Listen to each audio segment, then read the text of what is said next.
Brought to you by TechnoSpark 20 series smartphones.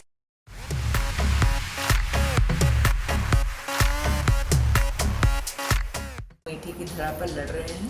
Amethi में जब जो भी कांग्रेस का प्रत्याशी आएगा उनको निश्चित रूप से जवाब देना पड़ेगा कि 15 साल लापता सांसद की परिवार में सत्ता थी केंद्र में, तब ये सारे काम क्यों नहीं हुए। ऐसा क्यों है कि 4 लाख परिवारों में अमेठी में टॉयलेट नहीं था। अमेठी लोकसभा सीट से बीजेपी की प्रत्याशी व केंद्रीय मंत्री स्मृति ईरानी ने आज तीसरी बार अमेठी लोकसभा सीट से नामांकन किया है। 2024 के लोकसभा चुनाव को लेकर आज जिस तरीके से नामांकन किया, पूरी तैयारी और एकदम भारी उत्साह के साथ आज भाजपा के कार्यकर्ता भी उसमें शामिल हुए। हमारे साथ बात करने के लिए केंद्रीय मंत्री स्मृति ईरानी हैं, उनसे जान लेंगे कि जिस तरीके से आज नामांकन हुआ, कहा जाए तो चुनाव का पहला चरण आज हो गया, आगे की क्या तैयारी है, जनता के लिए क्या क्या लेके जा रहे हैं।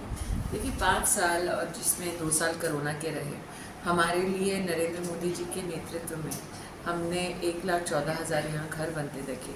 हमने 4 लाख परिवारों को पहली बार शौचालय प्राप्त करके देखा। 3,50,000 परिवारों को पहली बार नल से अब जल मिल रहा है। 1.5 लाख परिवारों में कभी विद्युत नहीं थी, प्रधानमंत्री जी के आशीर्वाद से वो भी सुनिश्चित हुई है। 2,20,000 परिवार हैं जिनको अब सिलेंडर मिलता है और 19 लाख लोग हैं जिनको मुफ्त का राशन मिलता है अमेठी में। आप अगर इंफ्रास्ट्रक्चर देखें तो 262 गाँव है जिसमें पहली बार पक्की सड़क बनी है, मेडिकल कॉलेज बन रहा है, सीएमओ का दफ्तर बन रहा है, कलेक्ट्रेट बन रहा है, सर्किट हाउस यहाँ पे बनने की तैयारी हो रही है, न्यायालय बन रहा है, साथ ही फायर ब्रिगेड की व्यवस्थाओं को और भी सुदृढ़ किया जा रहा है। डायलिसिस सेंटर बन चुका है, ब्लड बैंक बनने के लिए हम लोग सब प्रयत्नशील हैं।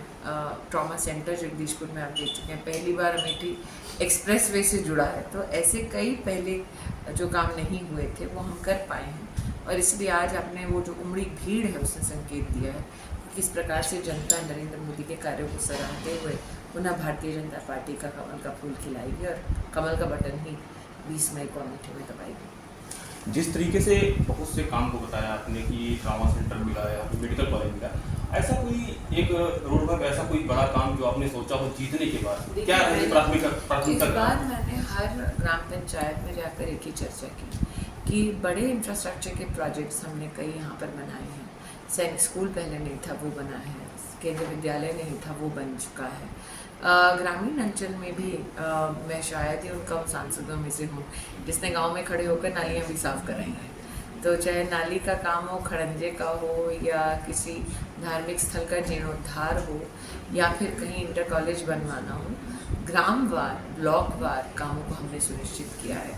एक व्यापक दृष्टि से अगर आप पूछे तो नरेंद्र भाई ने कहा 3 करोड़ लखपति दीदी उनका बनाने का संकल्प है, जिसमें से 1 करोड़ लखपति दीदी बन चुकी है। मेरा संकल्प है कि अमेठी में अब तक नरेंद्र मोदी सरकार ने 13,000 लखपति दीदी बनाई है।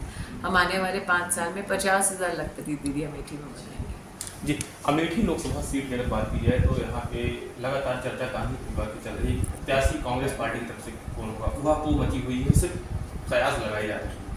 फिर चर्चा हुई कि कल परसों में घोषणा होगी, लेकिन अभी तक नहीं हो पा रही है। तो क्या लग रहा है कौन हो सकता है प्रत्याशी? ये कांग्रेस का विषय मेरा विषय नहीं है। एक प्रत्याशी को लेकर अगर गांधी परिवार आते हैं, क्या मतलब क्या लग रहा है, वो कि क्या लग रहा है कि सांसद की स्मृति ईरानी चेहरे से डर रहे हैं या भाग रहे हैं या फिर उतारने में? मैं नहीं कहूँगी हम मोदी की गारंटी लेकर अमेठी की धरा पर लड़ रहे हैं। अमेठी में जब जो भी कांग्रेस का प्रत्याशी आएगा उनको निश्चित रूप से जवाब देना पड़ेगा कि 15 साल लापता सांसद की परिवार में सत्ता थी केंद्र में, तब ये सारे काम क्यों नहीं हुए। ऐसा क्यों है कि 4 लाख परिवारों में अमेठी में टॉयलेट नहीं था। प्रति परिवार अगर आप 4 लोग भी देखें तो इसका मतलब 4 लाख परिवार मतलब 16 लाख लोगों के पास अमेठी में टॉयलेट नहीं था। ये क्या कोई सोच सकता है कांग्रेस के गढ़ के बारे में? तो इसीलिए हम अपने 5 साल के काम और उनके 15 साल के अगर वो एक भी काम गिनवाना शुरू करें तो इसी के बीच में मुझे लगता है ये चुनाव कंपैरिजन का, एक नामदार का गायब होना और कामदार का काम। एक आखिरी सवाल लेंगे, अमेठी लोकसभा सीट है और इंडिया अलायंस गठबंधन भी है। कल बसपा ने भी यहाँ प्रत्याशी द्वारा दिया है, समाजवादी पार्टी और कांग्रेस गठबंधन है और लगातार समाजवादी पार्टी के विधायक भाजपा में शामिल हो लगभग हो ही गए हैं। तो क्या लग रहा है कि गठबंधन कुछ असर होगा? मैं इतना ही कहूँगी कि यहाँ पर जितने भी राम भक्त हैं वो राष्ट्रद्रोहियों के साथ नहीं हो सकते, वो राम भक्तों के साथ ही होंगे। जी, हमारे साथ बात करने के लिए इतनी अमेठी की लोकसभा भाजपा की प्रत्याशी स्मृति ईरानी और केंद्रीय मंत्री, जिनका साफ तौर पर कहना है कि जीतने के बाद जो एक लखपति दीदी का जो एक संकल्प है उसको पूरा किया जाएगा। इसके साथ ही इन्होंने जो एक चुनाव की तैयारी को लेकर जो पूरा खाका तैयार किया है उसको हमारे साथ साझा किया।